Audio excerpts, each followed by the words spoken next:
Turning now to our lead story, Social Welfare Secretary Erwin Tulfo says the agency is ready to help people affected by severe tropical storm Florita. Let's get more information from the Secretary himself, who joins us now on the phone. Secretary Tulfo, thank you so much for joining us on the final word.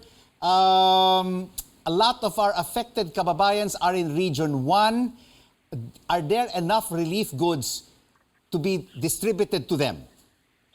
Sir, in Region 1, we have like about 100,000 food boxes to go around, and likewise in Region 2, and we have like around 20 million pesos for assistance to individual in crisis situation. It is ready. It is in our warehouses. They're in our warehouses and our satellite offices in those two regions, including the Cordillera Autonomous Region. We have enough, sir, for our victims. As a matter of fact, we have already distributed some food packs to evacuation centers in Region 1, and we will be doing the same in Region 2 early tomorrow morning, Sir Rico. Secretary, do you have enough DSWD personnel on the ground to assist our kababayans who are in need, and of course to distribute these relief goods? Sir, actually the local social welfare offices, like the municipal social welfare office, city social welfare office, our job actually, sir, is just to oversee the distribution to the LGUs, and the LGUs will take care of the distribution all the way down to the barangay levels or to the evacuation centers. But if you're talking about distribution of food aid and non-food items, it will be the duty or job of the DSWD employees from the national office, meaning to say the DSWD main. And then the distribution in evacuation centers, in barangays, will be done by the local social welfare officers from the provincial or city or municipal social welfare officers, sir. So, Secretary, you mentioned about non-food assistance. Is this non-food assistance cash assistance? Will the DSWD also be distributing cash to our affected kababayans in the region? When we say non-food items, sir, this will be a family kit, sleeping kits, pants, clothes that will be given to them, hygiene kits. But cash, yes, sir, we do.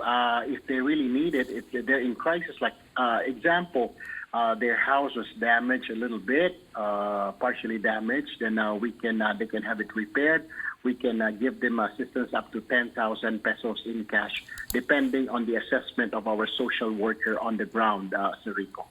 How much budget, Secretary, is the DSWD allocating, especially for those affected by Florita? Sir, it is our policy to give our regional offices a standby fund. They should always have a standby fund of at least 20 million per region, sir. So Region 1 and Region 2, and also Region Cordillera Autonomous Region, even though they distributed assistance for individual in crisis before because of the earthquake, we have already replenished their funds for AIX, Sir Rico. So, Secretary, let's go to the issue of the cash assistance for students. It started over the weekend. There were some confusion. There were a lot of crowds that wanted to gain assistance from the DSWD and from the government.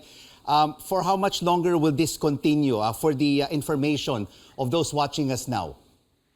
Sir, we will have a signing tomorrow with DILG Secretary Benhar Abalos, because the DILG will be helping us and the local government units in the distribution in the different cities and towns. We will bring the distribution to the different cities and towns around the country, sir, so it will be easier, the distribution. And this will run until September 24th, sir. September 24th is Saturday. So it will be another 5 Saturdays, sir. We have already prepared like around 1.5 billion pesos for this educational assistance. And we estimate, sir, around 375 to 400,000 students that are in crisis situation that cannot buy school supplies or pay their school fees.